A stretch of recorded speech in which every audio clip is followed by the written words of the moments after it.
En conjunto con la editorial de nuestra universidad. Y ahí está Jorge para anticiparnos. Jorge, muy buenas tardes, ¿cómo estás? Alicia Rivas te saluda. ¿Qué tal, Alicia? Buenas tardes. Muy bien. Buenas tardes. Gracias por atendernos. Jorge, bueno, contanos un poco de por qué aparece esta reedición y esta decisión que tomaron de presentar nosotros lo conocíamos como el informe Nicholson, ¿no? La reedición de este libro. Bueno, el informe Nicholson, nosotros en realidad el 17 de diciembre el sindicato cumple 90 años, nuestro sindicato cumple 90 años, ¿sí? Y en el marco de los 90 años del sindicato, que fue fundado el 17 de diciembre de 1933, la universidad también cumple 50 años ese año, ¿no es cierto? Nosotros hicimos un convenio con la carrera de Historia de la Facultad de Humanidades y Ciencias Sociales y vimos la oportunidad de Está bien perdón, Jorge, está bien esto que vos me decís, porque yo que dije 90 años el informe va a cumplir 110 años. Sí. Está bien. Nosotros los 90 años son del Sindicato de Comercio, ¿no? Fundado el 17 de diciembre de 1933. Y bueno, y en ese contexto nosotros vimos la ocasión de valorizar de nuevo el informe Nicholson, ¿no es cierto? Con toda la importancia que tiene este informe. Vale recordar por ahí que hay dos grandes informes en el mundo del trabajo, ¿no es cierto? El informe Nicholson es el informe de las condiciones laborales del Alto Paraná, y luego nosotros tenemos otro gran informe que es el informe Vialema-C, ¿no es cierto? Que el informe Vialema-C, condiciones laborales de la zona urbana y de la zona rural, que llegó hasta lo que es la zona de Santa Fe, ¿no es cierto? Que había quedado sin informarse qué pasaba en la zona del Alto Paraná, ¿no? Así que bueno, este informe que analiza que fue bastante anterior al Nicholson, digamos, ¿no? La misma época, sí, la misma época. Estamos hablando que en 1900 en adelante, ¿no? Porque, por ejemplo, Nicholson 1900, el año 1900 se encomienda este trabajo que comienza a hacerse en 1906, 1907, cambian varios presidentes inclusive, y se publica recién en 1914, ¿no es cierto? Y el informe Nicholson trata de condiciones de trabajo de todo el Alto Paraná que llegaba hasta entonces a hasta la zona del territorio paraguayo y del territorio brasileño, ¿no es cierto? Entonces el informe describe precisamente cómo se hacía el conchavo laboral, que era la forma de reclutamiento de trabajadores, trabajadoras, cómo se hacía el transporte de los peones hacia los lugares de trabajo, cuál era el concepto legal que tenía el anticipo, el famoso anticipo que se le daba a trabajadores y algunas trabajadoras, las formas de trabajo en el Alto Paraná, ¿no es cierto? Que había dos grandes tipos de trabajo. Uno eran los establecimientos yerbateros y el otro era propiamente dicho el obraje, ¿no es cierto? Bueno, en qué condiciones estaba el trabajador del Alto Paraná, la forma de alimentarse, las habitaciones que ocupaban, cómo se pagaba el salario, el costo de vida. Hay un estudio bien detallado de cómo era el costo de vida, las enfermedades de los trabajadores de aquella época, cómo hacían los contratos, cómo se imponían los reglamentos de trabajo, el descanso dominical, cómo era, había, si no había, el trabajo de mujeres y niños, y bueno, todos los hechos que en aquel entonces estaban considerados delictuosos, ¿no es cierto? Y bueno, así que detalla precisamente cómo era el modo de vida de trabajadores en aquella época, ¿no es cierto? Y para nosotros es sumamente importante poner de nuevo en relieve esta forma de vida, porque las protecciones laborales y el derecho que rodea al mundo del trabajo justamente hoy están en jaque, ¿no es cierto? Totalmente. Y así que por eso para nosotros de suma importancia. Además el libro hace un aporte muy importante en lo que tiene que ver con todo el mapeo de dónde se encontraban los obrajes y dónde se encontraban los yerbatales de aquel entonces.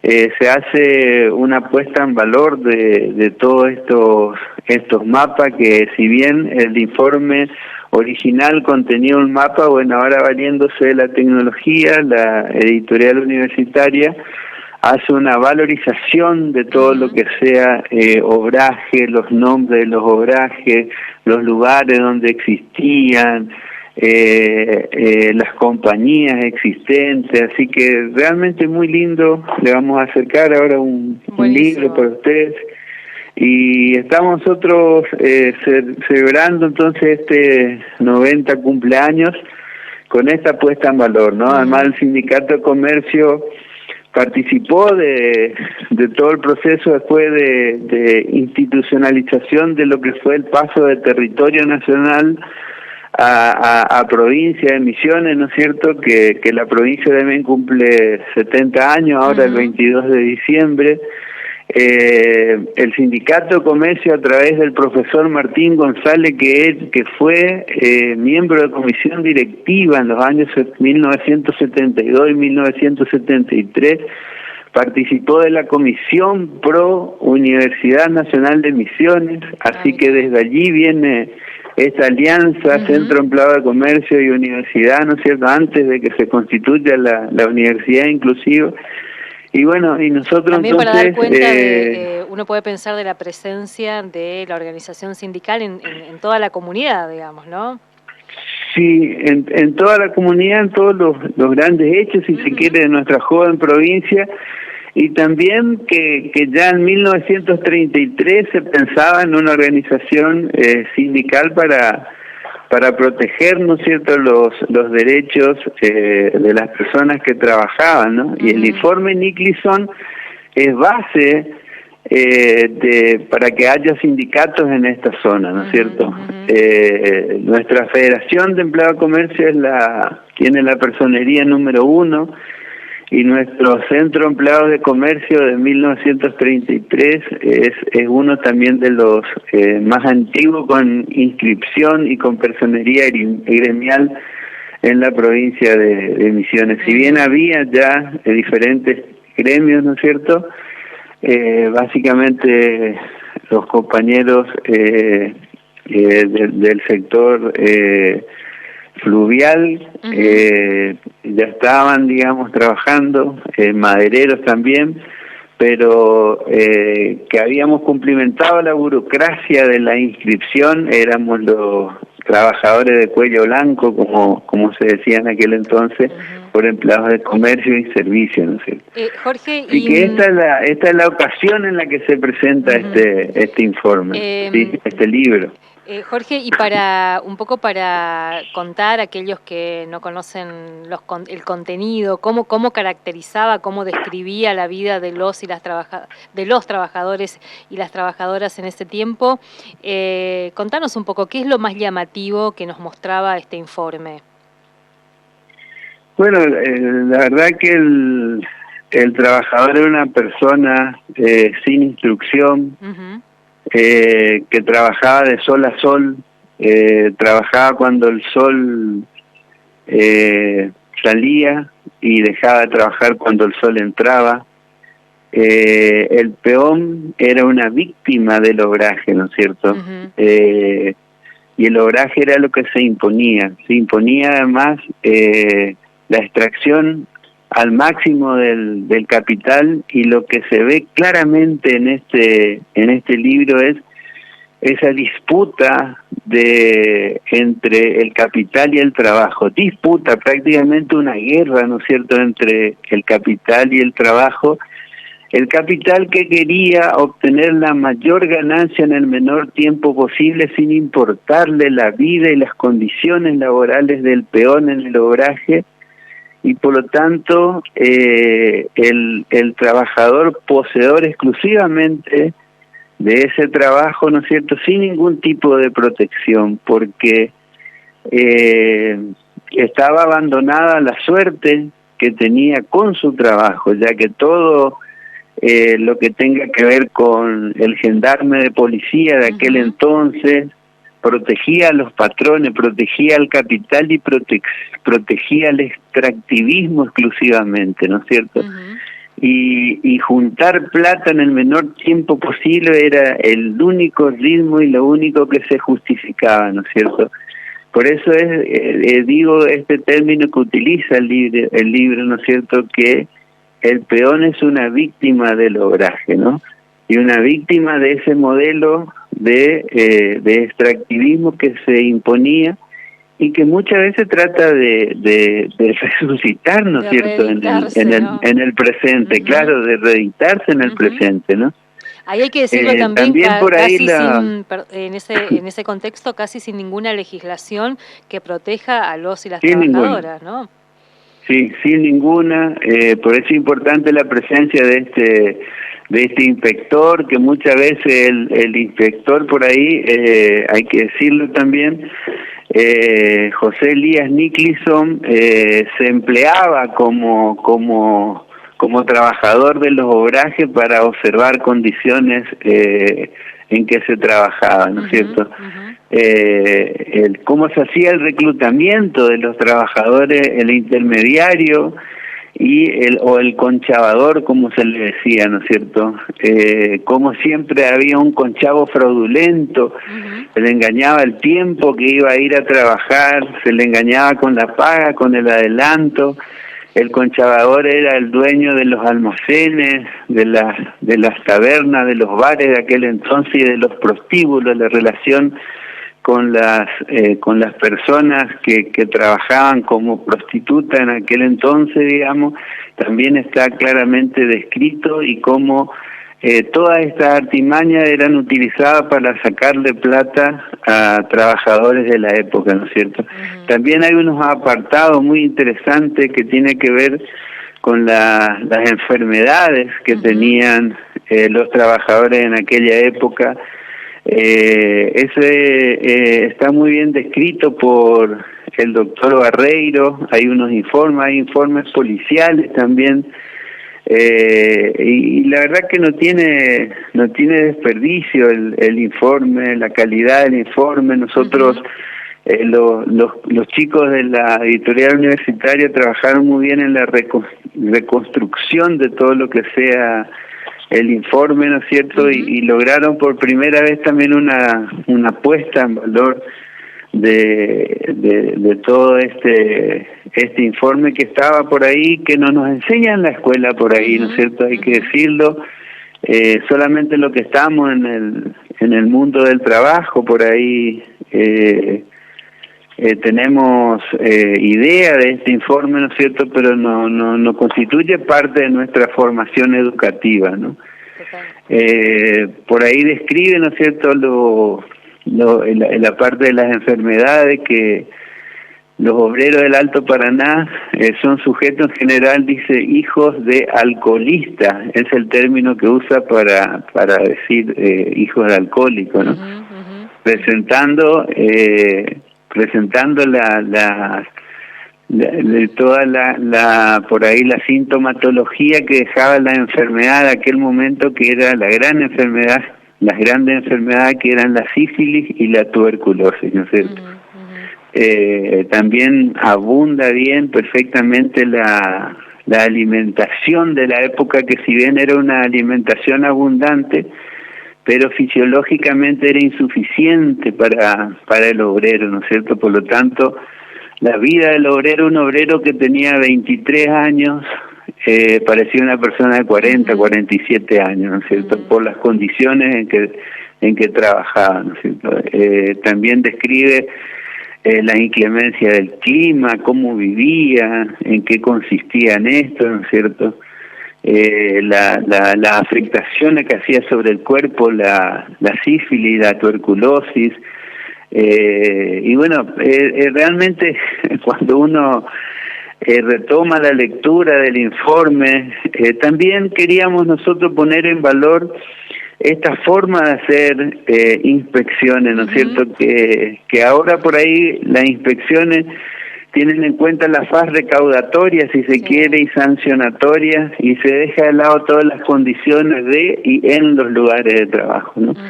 También participó en esta reedición el Ministerio de Trabajo. Mañana en la presentación va a estar todo el cuerpo de inspectores del Ministerio de Trabajo de la provincia.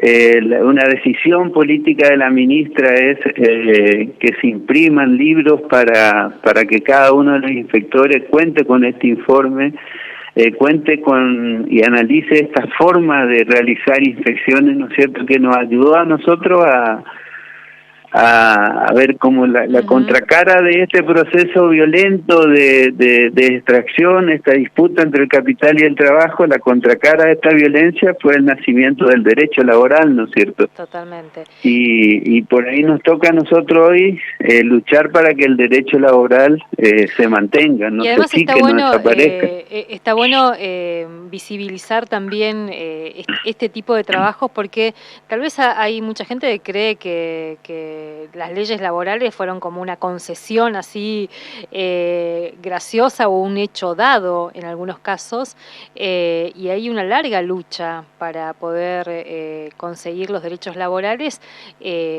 y también reconocer que hay muchos trabajadores hoy que ni siquiera pueden ejercer esos derechos laborales, ¿no? Que también se ha ido como naturalizando las condiciones de explotación hoy de muchos trabajadores y trabajadoras.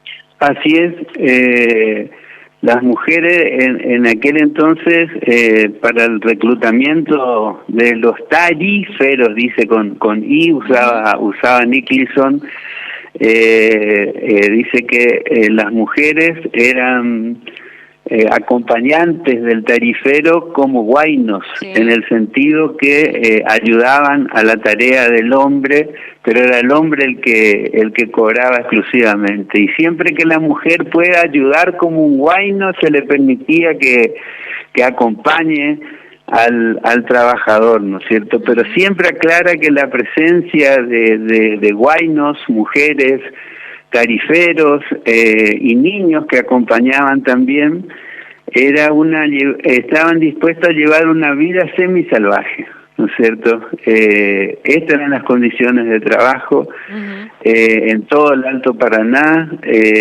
Después nosotros recordamos, ¿no es cierto?, que hay otros informes como Río Oscuro, ¿no es cierto?, que es un libro que describe también condiciones laborales, que después se convirtió en película. Usted se acuerda de Las aguas bajan turbia, que de Hugo del Carril, que fue inspirada en este libro Río Oscuro. También en este informe Nicholson, ¿no es cierto? Y bueno, nosotros conocimos ahí cómo era el reclutamiento, cómo era el proceso de trabajo a través de esta película, ¿no? Nosotros estamos realmente muy gustosos, retomamos la lectura apasionadamente de este informe, y bueno, y creemos que va a ser de gran utilidad para todos los sindicatos de la provincia, también para los colegios secundarios, para que acompañen en investigación para la universidad, para los chicos, los estudiantes de la carrera de historia, sobre todo, que esté esto con la presencia física, ¿no es cierto? Buenísimo. Jorge, bueno, se puede conseguir el libro en la editorial, ya está disponible. Sí, desde mañana va a estar disponible.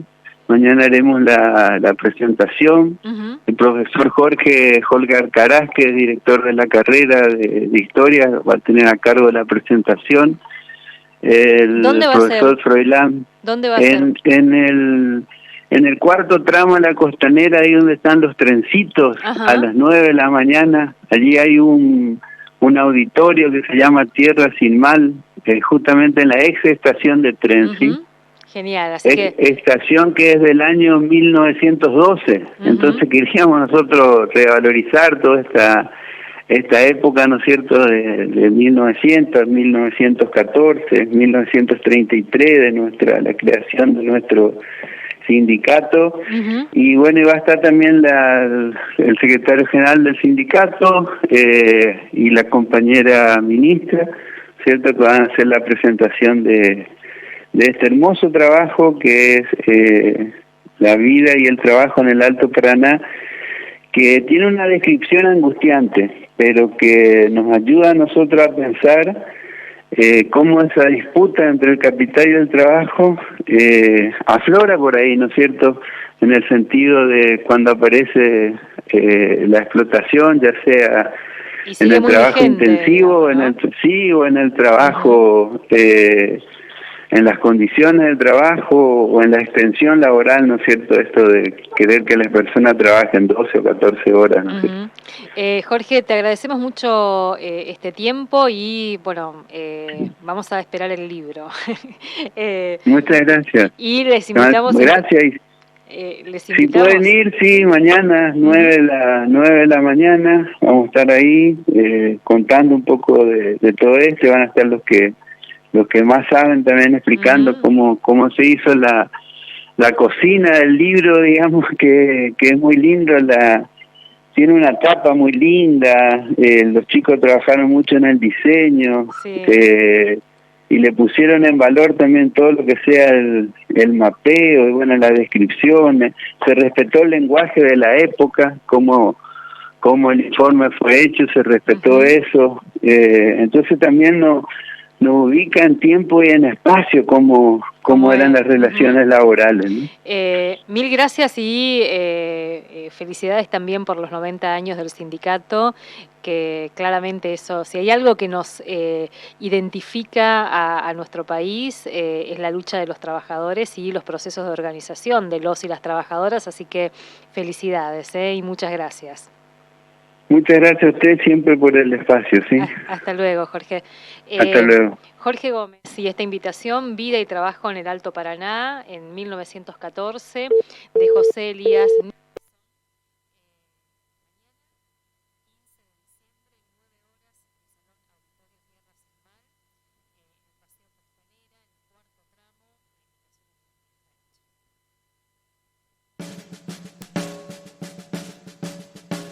Soy la canción de la tarde, la madre se